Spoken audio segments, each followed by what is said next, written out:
오늘 첫 번째 공부할 내용 바로 각기둥의 건널비 하고 등장을 합니다. 자, 우리 교재 106페이지 한번 여러분들 같이 펴보십시다. 자, 개념편인 거 알고 계시죠? 자, 개념편 106페이지 펴보시고요.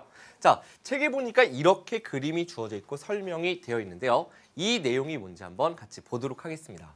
첫 번째, 각기둥의 건널비 했습니다. 건널비라는 건 한마디로 겉에서 봤을 때 보이는 모든 면의 넓이. 이게 바로 건널비가 되겠죠. 그러면 우리 눈에 이렇게 돌려서 봤을 때 보이는 모든 면인데, 그러니까 기둥에 대한 성질을 여러분들이 먼저 다시 한번 복습해야 되겠네요. 기둥 같은 경우에는 각기둥에서 옆면은 모두 다 직사각형이었다라는 거 기억하시고요. 자, 밑면이 몇 개 있었죠? 밑면, 기둥. 그렇죠. 아래로 밑면이 2개 있었습니다. 자, 요걸 밑면, 요걸 윗면 이렇게 불렀나요? 아닙니다. 자, 우리가 예를 들어서 요 각기둥을 뒤집어서 놓으면 이 위에 있던 면이 밑으로 내려갈 테니까 결국 어느 게 밑면, 윗면 이야기할 수가 없었죠. 그래서 밑면이 2개 있었다라는 거 여러분들 생각하시면 되는데, 바로 여기에서의 그럼 건널비라는 것은 당연히 밑면이 겉에 보이는 면이니까 밑면이 2개 있을 거예요. 그렇기 때문에 밑넓이 하나를 구해서, 여기선 지금 직사각형 모양이죠, 그죠? 요걸 2배 해주면 된다. 왜 2배라고요? 아래로 2개가 있으니까. 됐죠? 그 다음에 우리가 옆넓이들을 더해주면 된다는 얘기입니다.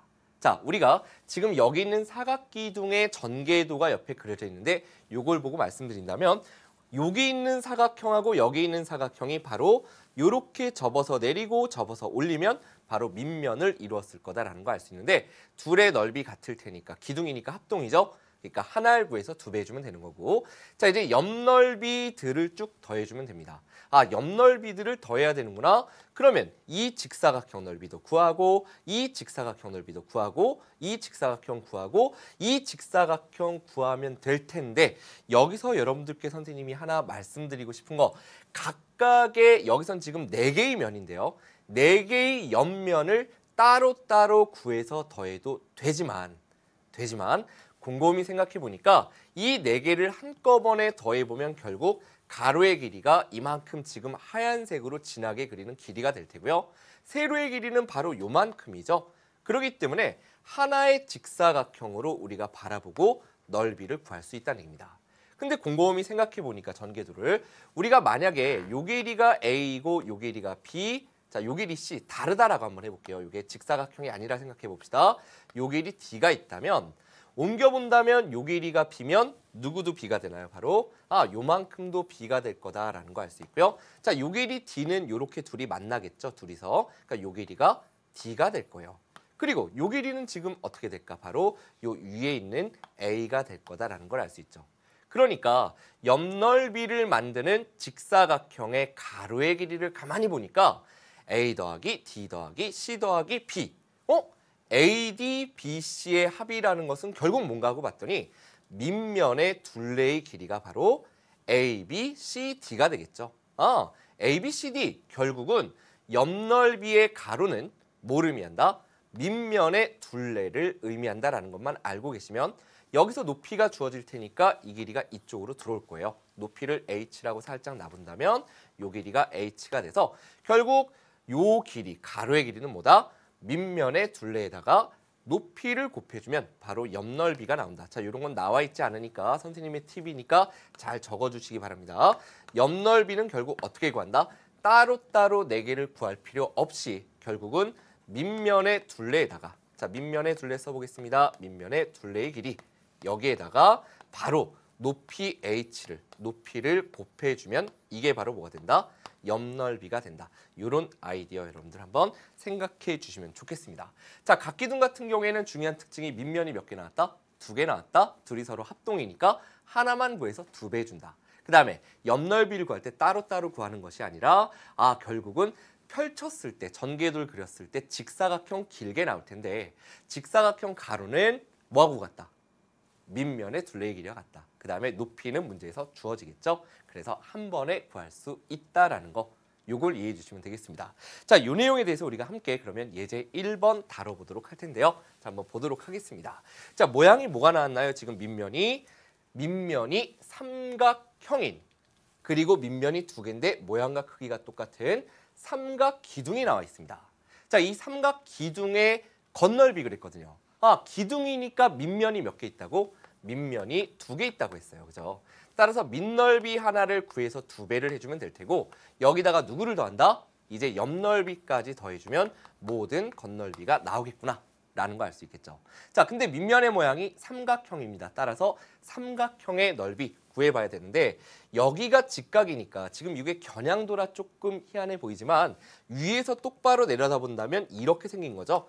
여기 직각이 지금 이렇게 있는 거고 요 길이가 12cm, 요 길이가 5cm일 테니까 결국 넓이는 12 곱하기 5 곱하기 2분의 1 이렇게 가주면 되겠구나. 써보겠습니다. 삼각형 넓이니까 2분의 1 곱하기 밑변 높이 이렇게 들어오겠죠. 근데 이 밑면이 몇 개 있다? 2개 있다. 요 2는 바로 이 2를 의미하는 겁니다. 자, 이제 옆넓이 구해봅시다. 자, 하나하나 직사각형 따로따로 구해야 된다 그랬나요? 아닙니다. 자, 우리가 어떻게 빠르게 구할 수 있나 생각해보면 옆넓이 요 밑에다 한번 써볼게요. 요 둘레의 길이, 밑면의 둘레의 길이. 이 길이 안 나와 있네? 근데 밑에 보니까 13cm. 요 길이가 13cm구나. 그렇기 때문에 밑면의 둘레라는 건 요렇게 둘 다 하면 25죠. 25에다 5 더해서 결국 30cm. 이게 바로 둘레의 길이. 그게 펼쳤을 때 가로의 길이가 될 테고 세로의 길이는 그대로 요 길이가 될 테니까 이렇게 곱해서 계산해 주시면 된다는 얘기예요. 요 계산해 보면 2분의 2 이렇게 약분되면 60 나올 테고요. 자, 뒤쪽에서 30 곱하기 5니까 150 이렇게 되겠죠. 결과는 얼마?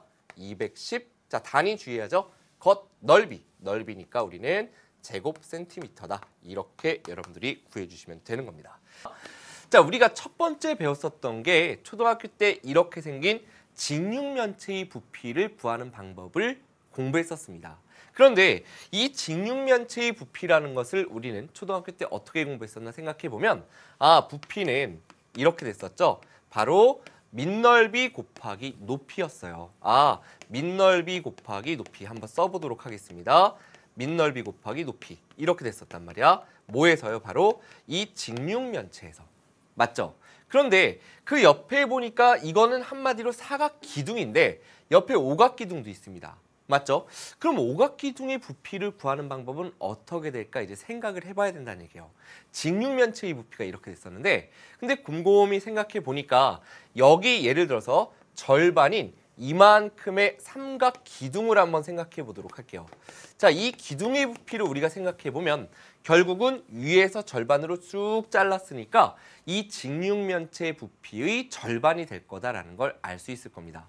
결국은 우리가 직육면체의 부피 밑넓이 곱하기 높이에서 이 밑넓이가 바로 뭐였냐면 직사각형의 넓이였겠죠. 밑면이 직사각형이니까 여기에다가 높이를 곱해 준 것이 바로 직육면체의 부피가 될 텐데 그러면 여기 있는 삼각기둥의 부피로 한번 생각해 볼게요. 삼각기둥의 부피 같은 경우에는 어떻게 생각할 수 있나 하고 봤더니 결국은 직사각형 곱하기 높이를 한 직육면체 부피의 딱 절반이 될 거다라는 얘기예요. 이게 지금 진하게 그린 부분이죠. 그런데 가만 보니까 이 직사각형 곱하기 2분의 1을 먼저 해보면 결국 이 둘이 묶여져서 뭐가 되냐면 직사각형의 절반이니까 결국 요 삼각형의 넓이가 되겠죠. 결국 삼각기둥의 바로 삼각형 밑넓이가 될 겁니다. 삼각형의 넓이 여기에다가 높이는 그대로 뒤에다 붙여주시면 높이는 뒤에다 곱해보면 결국은 우리가 삼각형의 넓이라는 건 밑넓이가 될 테고 밑면의 넓이죠. 밑넓이가 될 테고 거기에다가 높이를 똑같이 곱해주면 이번에는 이게 바로 뭐가 돼? 삼각기둥의 부피구나. 이렇게 여러분들이 알 수 있다는 얘기예요. 이렇게 생각해 보니까 결국 옆에 있는 오각기둥의 부피를 구해보고 싶은데 이 오각기둥 같은 경우도 우리가 이렇게 잘라보니까 오각형을 갖다가 이렇게 대각선을 그어 잘라보니까 이렇게 삼각기둥이 또 나올 테고 가운데도 또 이렇게 지금 삼각기둥이 존재하겠죠. 저 뒤쪽으로까지 해서 오른쪽에도 이렇게 존재하니까 결국은 우리가 이것들이 모두 다 하나로 통할 수 있겠구나. 어떻게? 결국은 삼각기둥이든 사각기둥이든 오각기둥이든 간에 결국은 밑넓이 곱하기 높이를 해주면 그게 바로 부피가 되는구나. 이렇게 여러분들이 생각할 수 있다는 얘기고요. 그 아래 두 번째로 나와 있는 원기둥 같은 경우도 마찬가지입니다. 여러분들 원을 갖다가 위에서 쳐다보면 물론 이렇게 동그랗게 생겼겠죠. 그죠? 그런데 이걸 갖다가 우리가 굉장히 많은 각으로 한번 다각형인데 굉장히 많은 각이 있다라고 바라보는 거예요. 각이 여러 개가 되다 보면 결국은 원에 가까워질 거다라는 걸 알 수 있기 때문에 결국 원기둥의 부피를 구하는 공식이 따로 복잡하게 새롭게 등장하는 게 아니라 요렇게 생긴 각기둥의 부피를 생각하면 원기둥과 거의 같아질 거고 이 각이 더 많이 무수히 많아지면 결국 원이 될 테니까 원기둥의 부피 또한 똑같은 방법으로 밑넓이 곱하기 높이를 통해서 구할 수 있다라는 얘기입니다. 그래서 이 내용을 살짝 지우서 이제 본다면 이제 이렇게 우리 책에 정리가 돼 있죠. 마지막에 몇 각 기둥이든 간에 기둥의 부피는 어떻게 정리할 수 있다? 기둥의 부피라는 것은 결국은 그 밑면이 삼각형이든 사각형이든 오각형이든 육각형이든 간에 그 밑넓이를 구한 다음에 밑넓이에다가 높이만 곱해주면 바로 기둥의 부피가 된다라는 얘기예요. 그럼 원기둥도 마찬가지로 각기둥이 무수히 많은 각이 있다라고 바라보면 원의 모양이 비슷하게 나올 거다라는 거에서 착안해서 결국은 밑넓이 곱하기 높이 똑같은 방법으로 해주면 되는데 밑면이 원의 넓이죠. 그러니까 반지름이 r인 원인 파이 r 제곱 이렇게 넓이를 구할 수 있을 테고 여기다 높이인 h를 곱해줘서 결국 원기둥의 부피 같은 경우에는 파이 r 제곱 h다 이렇게 나와 있는데 이걸 여러분들이 막 외울 필요는 없는 거예요. 그죠? 파이 r 제곱 h, 파이 r 제곱 h 이걸 외우는 게 아니라 어차피 모든 기둥은 각기둥이든 원기둥이든 밑넓이 곱하기 높이구나. 그런데 원기둥 같은 경우에는 결국 밑넓이가 원의 넓이니까 파이 r 제곱이 밑넓이고 거기다 입체도형의 높이 요 h를 곱해서 우리가 부피를 구할 수 있다라는 이야기입니다. 내용이 결국 부피 같은 경우에는 건널비는 좀 복잡했죠. 우리가 막 전개도도 그려야 되고 복잡했는데 부피 같은 경우에는 각기둥이든 원기둥이든 기둥은 무조건 하나로 가는구나. 바로 뭡니까? 밑넓이 곱하기 높이. 이것만 여러분들이 기억해 주시면 됩니다. 사실 그래서 미리 말씀드리지만 건널비에 비해서 부피가 훨씬 더 계산하는 과정이 단순합니다. 아셨죠? 자, 이 내용에 대해서 한번 유제들 쭉 다뤄보도록 할 텐데요. 첫 번째 유제 1번서부터 한번 보도록 하겠습니다. 자, 그림과 같은 사각기둥의 부피를 구하라 그랬습니다. 선생님, 이게 도대체 무슨 사각기둥이에요가 중요한 게 아니에요. 사다리꼴인 건 알겠는데 그러면 결국은 중요한 건 사각의 포인트가 있는 게 아니라 기둥의 포인트가 있는 거야. 그죠? 그러니까 부피는 기둥 부피, 밑넓이 곱하기 높이구나. 자, 그러면 우리가 이 밑면을 한번 생각해 보도록 하겠습니다. 자, 이 밑면이라는 것이 지금 겨냥도이긴 하지만 어차피 사다리꼴이다라는 거 알 수 있고요. 자, 이게 지금 뭐가 됩니까? 높이가 된다. 이 밑면에서의 높이입니다. 그렇기 때문에 사다리꼴의 넓이를 구해보면 아랫변 더하기 윗변 11 플러스 5가 되겠죠. 아랫변 더하기 윗변 곱하기 높이는 4. 그리고 사다리꼴은 얼마 곱하죠? 우리가 2분의 1 곱해주면 이게 결국 뭐를 의미한다? 밑면의 넓이를 의미한다. 밑넓이 이렇게 써주시면 되겠고요. 여기에다 이제 뭘 곱해야 된다는 얘기예요? 바로 이 입체 도형의 높이를 곱해주면 된다는 얘기예요. 요게 높이겠죠?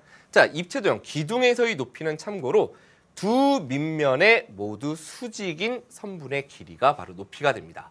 그래서 6을 곱해서 우리가 계산해주면 바로 부피를 구할 수 있겠고, 자, 이렇게 약분해서 한번 계산해 보겠습니다. 16 곱하기 2 곱하기 6이 되겠죠? 자, 16 곱하기 2 곱하기 6, 요걸 계산해 보면 결국은 요게 96이죠? 96 곱하기 2. 아무튼 여러분들께서 요거는 암산 천천히 해주시면 6, 22, 2, 98, 192까지 나오는 거 알 수 있고요. 결국 192 다음에 단위는 뭐가 됩니까? 부피는 세제곱 센티미터. 이렇게 여러분들이 답을 구할 수 있습니다.